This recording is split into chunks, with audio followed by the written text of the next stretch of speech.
தமிழலை நேர்களுக்கு வணக்கம். ராகுல் பிரதமராவது, உதயநிதி முதல்வராவது என்ற இந்தியா கூட்டணியின் கனவு எப்போதும் பலிக்காது என்று மத்திய உள்துறை அமைச்சர் அமித்ஷா தெரிவித்திருக்கிறார். தமிழகத்தில் திமுக ஆட்சிக்கு தேசிய ஜனநாயக கூட்டணி முடிவு கட்டும் என்றும் அவர் கூறியிருக்கிறார். திருநெல்வேலி, தென்காசி, தூத்துக்குடி, கன்னியாகுமரி, விருதுநகர் மாவட்டங்களை உள்ளடக்கிய குமரி மண்டல அளவிலான பாஜக பூத் பொறுப்பாளர்கள் மாநாடு நெல்லையில் நடைபெற்றது. இதில் மத்திய உள்துறை அமைச்சர் அமித்ஷா, தமிழக பாஜக தலைவர்கள் கலந்து கொண்டனர். கூட்டத்தில் உரையாற்றிய அமித்ஷா, புண்ணிய பூமியான தமிழகத்தில் தமிழ் மொழியில் பேச முடியவில்லை என்பதற்காக வருத்தம் தெரிவிக்கிறேன் என்றார். सबसे पहले मैं तमिलनाडु की धरती पर महान तमिल भाषा में बात नहीं कर पा रहा हूं, इसलिए आप सभी की क्षमा मांगता हूं. சரித்திரம், வீரம், பண்பாடு, கலாச்சாரம் நிறைந்தது தமிழ்மண். இந்த மண்ணை வணங்குகிறேன். நாகாலாந்து மாநிலத்தில் ஆளுநராக பணியாற்றிய இல கணேசன் நம்மை விட்டு சென்று விட்டார். அவர் தன் வாழ்க்கை முழுவதையும் பாஜகவுக்காக அர்ப்பணித்தவர். அவருக்கு அஞ்சலி செலுத்துகிறேன் என்றார். தமிழகத்தைச் சேர்ந்த சிபி ராதாகிருஷ்ணனை குடியரசு துணைத் தலைவர் தேர்தலில் முன்னிறுத்தி பெருமையடைய செய்துள்ள பிரதமர் மோடிக்கும் பாஜக தேசிய தலைவர் நட்டாவுக்கும் நன்றி தெரிவிப்பதாகவும், அடுத்த நாடாளுமன்றம் கூடும்போது அவர்தான் குடியரசு துணைத் தலைவர் மற்றும் மாநிலங்களவையின் தலைவராக இருப்பார் என்றும் கூறினார். தமிழின் பெருமை, தமிழ் மண்ணின் சிறப்பை உணர்ந்தவர் பிரதமர் மோடி. கங்கை கொண்ட சோழபுரத்தில் ராஜேந்திர சோழனுக்கு சிலை நிறுவ உத்தரவிட்ட அவர், கங்கை நீரால் பிரகதீஸ்வரருக்கு அபிஷேகம் செய்து சரித்திரம் படைத்துள்ளார். காசி தமிழ் சங்கமம், சௌராஷ்டிர தமிழ் சங்கமம் ஆகியவை மூலம் தமிழுக்கு மேலும் பெருமை சேர்த்து வருகிறார். திருவள்ளுவரின் திருக்குறள் நூலை 13க்கும் மேற்பட்ட மொழிகளில் மொழிபெயர்க்க காரணமாக இருந்தவர் பிரதமர் மோடி என்று அவர் புகழாரம் சூட்டினார். காஷ்மீரில் மதத்தின் பெயரால் அப்பாவி மக்களை கொன்ற பயங்கரவாதிகளுக்கு ஆபரேஷன் சிந்தூர் மூலம் மோடி சரியான பதிலடி கொடுத்துள்ளார். பயங்கரவாதத்தின் முதுகெலும்பு முறிக்கப்பட்டுள்ளது. அருமையான குடிமக்கள், வலிமையான படை ஆகியவை நல்லாட்சிக்கான வழிகள் என்று திருவள்ளுவர் கூறியிருக்கிறார்.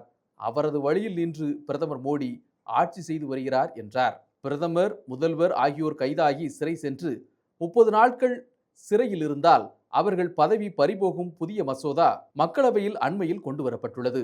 அதனை எதிர்க்கட்சிகள் எதிர்க்கின்றன. தமிழகத்தில் முன்னாள் அமைச்சர்கள் பொன்முடி, செந்தில் பாலாஜி ஆகியோர் சிறையில் இருந்துள்ளனர். சிறையில் இருந்தவர்கள் ஆட்சியாளர்களாக தொடர முடியுமா?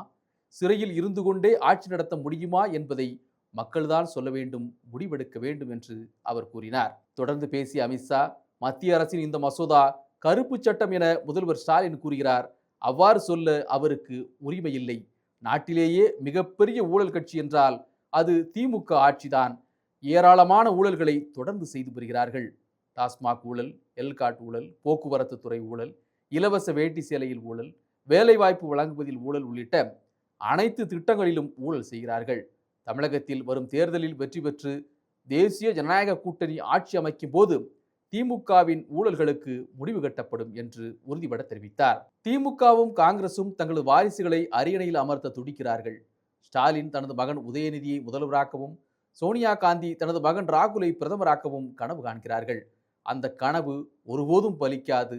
தமிழகத்தில் திமுக கூட்டணியை தேசிய ஜனநாயக கூட்டணி நிச்சயம் தோற்கடித்து ஆட்சி அமைக்கும் என்றார். 7980க்கும் மேற்பட்ட பூத்களை சேர்ந்த 25,000க்கும் மேற்பட்டோர் இங்கு வந்திருக்கிறார்கள். கடந்த தேர்தலில் பாஜக 18%, அதிமுக 21% வாக்குகளை பெற்றுள்ளன. அவை இரண்டும் சேர்ந்தால் நிச்சயம் நமக்கு வெற்றிதான். தேசிய ஜனநாயக கூட்டணி என்பது வெறும் அரசியல் கூட்டணி அல்ல, தமிழகத்தை வளர்ச்சி முன்னேற்றம் அடைய செய்யும் கூட்டணி. சட்டமன்ற தேர்தலில் திமுகவை வேரோடு பிடுங்கி ஆட்சி மாற்றத்தை உருவாக்க வேண்டும் என்று அவர் அறைகூவல் விடுத்தார். போட்டியிடும் அனைத்து இடங்களிலும் பாஜக மிகப்பெரிய வெற்றியை பெற்றுக் கொண்டிருக்கிறது. அதற்கு பூத் கமிட்டி உறுப்பினர்களே முக்கிய காரணம். தேர்தலுக்கு இன்னும் 8 மாதங்கள் உள்ளன. இங்கு வந்துள்ள நிர்வாகிகள் அனைவரும் தெருமுனை கூட்டங்களை நடத்த வேண்டும். வீடு வீடாக சென்று பிரதமர் நரேந்திர மோடியின் சிறந்த திட்டங்களை பெண்கள் உள்ளிட்ட அனைவரிடமும் எடுத்துரைக்க வேண்டும். அத்தியாவசிய பொருட்களுக்கான GST வரி குறைக்கப்பட உள்ளது. 1 லட்சம் கோடி திட்ட முதலீட்டில் இளைஞர்களுக்கான புதிய வேலைவாய்ப்பு முன்னேற்ற திட்டங்களும், நாட்டின் அனைத்து பகுதிகளிலும் பாரபட்சமற்ற வகையில் முன்னேறும் வகையிலான திட்டங்களும் வகுக்கப்பட்டு வருகின்றன. இதை மக்களிடம் சொல்ல வேண்டும். வெற்றிக்கான மாற்றத்தை உருவாக்கி மோடியை வெற்றியாளராக கொண்டாட செய்ய வேண்டியது பூத் கமிட்டி நிர்வாகிகளின் பொறுப்பாகும். எனவே இதை உணர்ந்து அனைவரும் செயலாற்ற வேண்டும் என்று அந்த கூட்டத்தில் அமித்ஷா உரையாற்றினார். आप सभी का बहुत बहुत धन्यवाद। वणक्कम।